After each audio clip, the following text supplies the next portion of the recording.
नमस्कार, आप देख रहे हैं राष्ट्रीय न्यूज और मैं हूं आपके साथ हर्षिता मिश्रा। देश में बढ़ती महंगाई को लेकर कांग्रेस के राष्ट्रीय महासचिव अजय माकन ने मोदी सरकार पर जमकर हमला बोला है।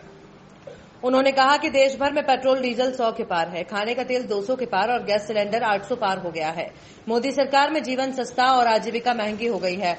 मोदी सरकार इतिहास की सबसे महंगी सरकार है। एमपी सरकार के मंत्री गरीबी का मजाक उड़ाते हैं। महंगाई डायन भाजपा को अप्सरा लगती है। कांग्रेस सरकार में महंगाई कम थी, लोगों की आय भाजपा सरकार में कम हुई है।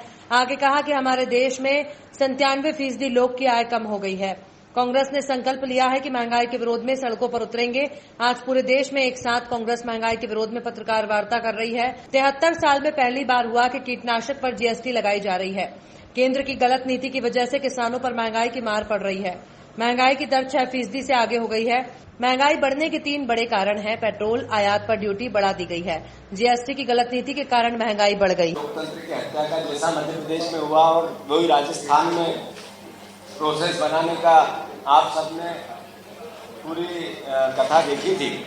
उसके नाम हर लॉकडाउन रहा, 15-15 लाख रुपए के परिवार के कोरोना की बीमारी से निजात पाने में खर्चा हो गए। लेकिन अडानी और अंबानी की संपत्ति 1-1, 1.5 लाख करोड़ रुपए बढ़ गई। उत्पादन बंद है, फैक्ट्रियां बंद है, इसको भी दिखा दो जरा। 11.82, परिवहन के ऊपर 11.56, ईंधन और बिजली के ऊपर 12.68% बढ़ोतरी और तेल के ऊपर 34.78% की इन्फ्लेशन की दर है। ये सारी जो मैं अभी पढ़ा है ये आप सबको अभी हम लोग देंगे। तो किस प्रकार से महंगाई की दर अभी बढ़ती गई है, बढ़ रही है, ये आप लोग खुद इस चीज को देखें। और अब ये खुद सरकारी आंकड़े कह रहे हैं। हम लोगों ने इस बात का आंकलन किया कि ये महंगाई बढ़ क्यों रही है। तो इसके 3 मुख्य कारण जो महंगाई बढ़ रही है। एक तो सबसे पहले जैसे हम सब लोग जानते हैं डीजल और पेट्रोल के दाम बढ़ रहे हैं।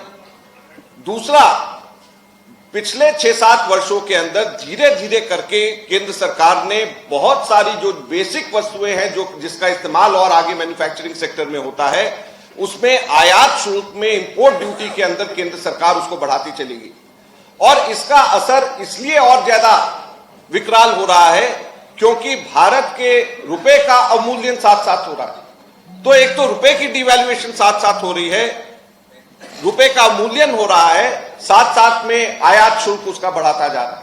तो इसलिए जो बेसिक चीजें जो मैन्युफैक्चरिंग के लिए जरूरत होती है या जो बेसिक चीजें जरूरत होती है और आगे करने के लिए उसके अंदर आयात शुल्क बढ़ने से वो महंगाई के ऊपर सीधे उसका असर पड़ रहा है। और तीसरा, जीएसटी को जिस तरीके से लागू किया गया, जैसे मैंने अभी बताया, कभी भी किसानों के इस्तेमाल की चीजों के ऊपर जीएसटी कभी भी नहीं लगी। और मैंने आपको बताया कि किस प्रकार से खाद के ऊपर, कीटनाशकों के ऊपर, ट्रैक्टर्स के ऊपर, फार्मिंग इक्विपमेंट्स के ऊपर, इन सब के ऊपर जीएसटी जो है वो 12%, 18% लगा दी गई है। और इसी के साथ में जिस तरीके से जीएसटी को लागू किया गया अलग अलग चीजों के ऊपर और जिस तरीके से डीजल और पेट्रोल पे लागू नहीं किया गया जिस तरीके से, उसका असर पड़ा है। और ये 3 कारण मुख्यतः हैं जिसकी वजह से आज महंगाई बढ़ रही है। और ये तीनों के तीनों सीधे के सीधे केंद्र सरकार इसके लिए जिम्मेदार है। अब हम बात करते हैं कि तेल के दाम बढ़े क्यों। अंतर्राष्ट्रीय खुदरा मूल्य कम हो रहे हैं। कांग्रेस के समय पे अंतर्राष्ट्रीय खुदरा मूल्य $150 प्रति बैरल तक गया और इनके समय पे घट करके वो 40-45 तक पहुंचा, 75 रुपए बैरल।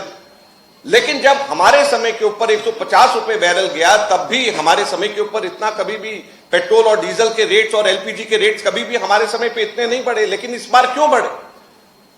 पिछले इसी साल के अंदर पिछले 7 महीने में पेट्रोल और डीजल के दाम 66 बार 66 टाइम्स बढ़ाए गए। 1-2 बार नहीं, 66 बार। और आपको याद होगा कि अगर 1 बार या 2 बार भी अगर 2 पैसे 5 पैसे भी बढ़ जाते थे तो ये साइकिल पे चलना शुरू कर देते थे इनके नेता। अब जो है पिछले 7 महीने में 66 बार पेट्रोल डीजल के रेट बढ़े, एलपीजी के रेट 7 बार, एलपीजी के रेट पिछले 7 महीने में 7 बार बढ़े। और रेट ये क्यों बढ़ रहे? रेट इसलिए बढ़े हैं क्योंकि इन्होंने डीजल और पेट्रोल के ऊपर एक्साइज ड्यूटी जिस तरीके से बढ़ाया है। आज पेट्रोल और डीजल के ऊपर एक्साइज ड्यूटी के अंदर डीजल में 794% एक्साइज ड्यूटी बढ़ाई गई, पेट्रोल में 247% एक्साइज ड्यूटी बढ़ाई गई और एक्साइज से ही अकेले 25 लाख करोड़ रुपया पिछले 7 वर्षों के अंदर मोदी सरकार ने कमाया है, 25 लाख करोड़ रुपया। और महामारी के